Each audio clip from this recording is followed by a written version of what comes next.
Good morning, everyone. Welcome to my vlog. I'm a BS Criminology Warren Adrian Simon O. And andito tayo ngayon sa laboratory room. And also, what are the most excited to try this laboratory? Is the thing that I excited the most is in laboratories is to allow for practical interactive experiences that appeal to students, and you can explore the world at the microscopic level. And question number 2 naman is, what skill do you expect to gain from this lab?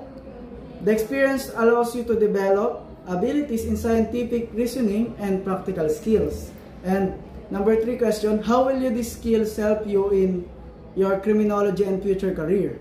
For me, is as a criminology, helps me in understanding criminal behavior and evaluating complex data, developing evidence-based strategies for crime prevention, and effectively communicating findings to diverse audiences in criminal justice system. And that's all. Thank you.